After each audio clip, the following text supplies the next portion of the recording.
कि जो diamond and gold business है वो लग्जरी बिजनेस है। नमस्कार मित्रों, आज बहुत दिन बाद दोबारा से मैं आपके समक्ष उपस्थित हुआ हूं। आज मुझे जो प्रश्न दिया गया है वो है स्क्रैप मेटल इंपोर्ट बिजनेस कैसे करें। तो मैं यहाँ कहना चाहूंगा, मैं आज आपके सामने उपस्थित हूँ Ashok Gupta Kinkar, mentor and coach of international business and domestic business. क्योंकि 50 साल मैंने इसमें दिए हैं अपने, और मैं 5 साल दुबई रहा, 5 साल जर्मनी रहा, 35 साल अमेरिका रहा, और उस सब का मैं निचोड़ आपके सामने देना चाहता हूं। तो कैसे करें से पहले मेरा आपसे ये कहना होगा कि इसी को क्यों करें। जब मैंने gold and diamond business maximum अपनी लाइफ में किया है तो मैं इस पर जोर क्यों दे रहा हूं। इसलिए जोर दे रहे हैं कि जो डायमंड एंड गोल्ड बिजनेस है वो लग्जरी बिजनेस है। उधर आदमी चाहे तो उसको पहने, चाहे तो ना पहने, लेकिन जो मेटल इंपोर्ट है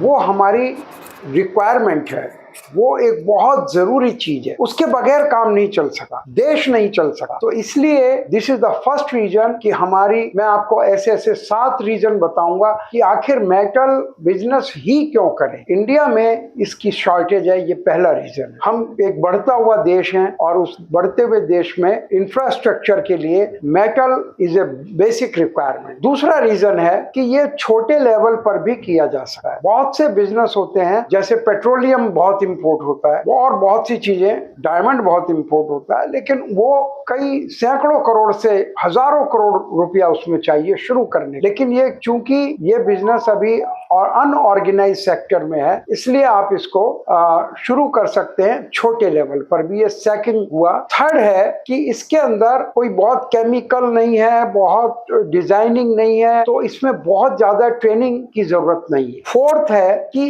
इस बिजनेस को करके हम पूरे धरती का जो कूड़ा है वो कम कर रहे हैं, जिससे इको फ्रेंडली बिजनेस। तो ये भी एक रीजन है। तीसरे पॉइंट से मेरे को याद आया, एक बार आप शायद ज्ञाना गए थे और ज्ञाना में कुछ ऐसा इंसिडेंट्स भी हुआ था आपके साथ, वो भी प्लीज बताइए।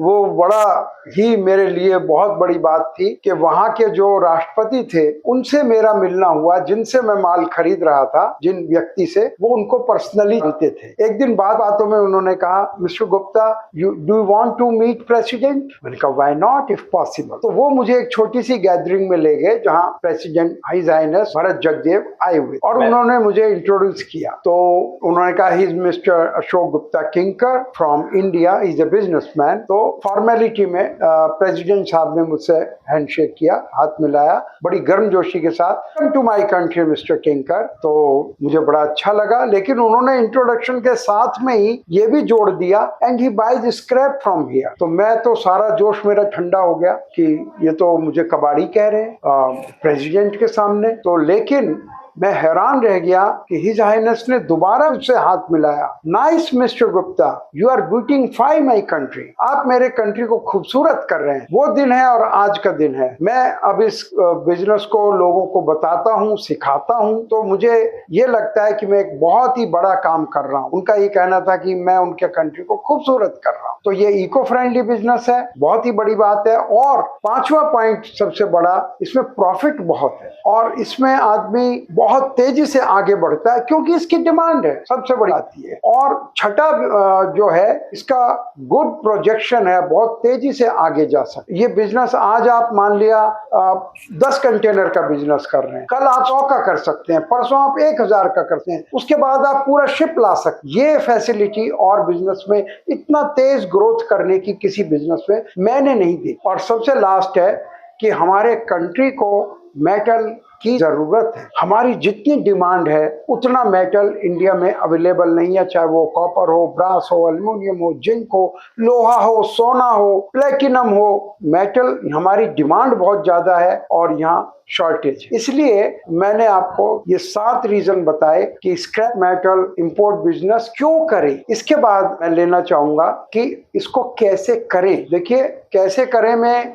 तो हम मिनटों नहीं, घंटों नहीं, कई दिन लगा सकते हैं, लेकिन इस वीडियो का कलेवर हम थोड़ा छोटा रखना चाहते हैं, इसलिए मेन पॉइंट मैं आपके सामने रखूंगा, 10 पॉइंट रखूंगा कि किसी भी कि हम इसको मेटल इंपोर्ट को कैसे करें। तो हमें कोई भी जब बिजनेस करना होता है उसका एक सर्वे करना पड़ता है कि हम कहाँ स्टैंड करते हैं। एनी बिजनेस, वो इसमें भी आपको करना पड़ेगा, पूरे वर्ल्ड मार्केट को जानना पड़ेगा, कहाँ सबसे ज्यादा डिमांड है और कहाँ सबसे ज्यादा अवेलेबिलिटी, अमेरिका में है, रशिया में है, या अफ्रीका में है, या ताइवान में है, चाइना में है, कहाँ अवेलेबल है। तो ये पूरे वर्ल्ड का हमें एक सर्वे करना पड़ेगा जो स्टार्टअप इंडिया जिसमें आपकी हेल्प कर। और उसके बाद हम फर्स्ट पॉइंट ले लेते हैं कि जो प्रोडक्ट हम करने जा रहे हैं वो कितने प्रकार का होता है। हमें मान लिया आलू का ही होलसेल बिजनेस करना है, आलू एक्सपोर्ट करना है या इंपोर्ट करना है, तो आलू की किस्में तो हमें मालूम होनी चाहिए। इसी प्रकार से मेटल स्क्रैप की क्या क्या किस्म होती हैं वो हमें मालूम होना चाहिए। स्टार्टअप इंडिया इसमें आपकी हेल्प करता है। इंडिया में इसके बायर्स कहाँ हैं, ये सेकंड पॉइंट है। तो हम स्टार्टअप इंडिया ये भी बताती है कि अगर आप बॉम्बे में लोकेटेड हैं तो कहाँ करें, चेन्नई में लोकेटेड हैं कहाँ करें, कोलकाता में है तो कहाँ करें, दिल्ली में है तो कहाँ से करना चाहिए, कौन इनके मेन सेंटर्स हैं, ये सेकंड पॉइंट है। थर्ड पॉइंट है कि इंडिया में इंपोर्ट करने के रूल्स एंड रेगुलेशंस क्या हैं। जब तक रूल्स एंड रेगुलेशंस नहीं पता किसी भी बिजनेस के, तो हम उसमें आगे नहीं बढ़ सकते। And startup India help there also. और डॉक्यूमेंटेशन, क्योंकि विदेश से आ रहा है माल, तो डॉक्यूमेंटेशन भी बहुत ज्यादा होता है।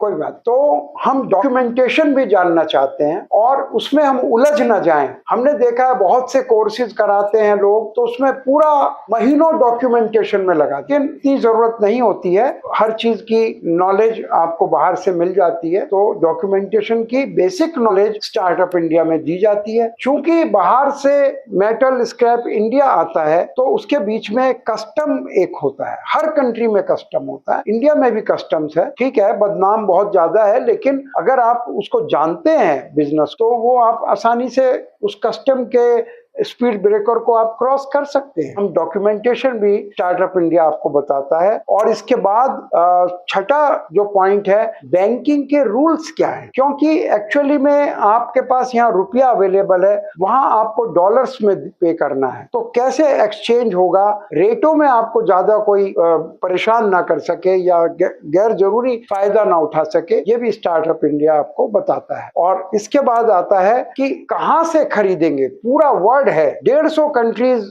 एक्सपोर्ट करते हैं मेटल स्क्रैप का।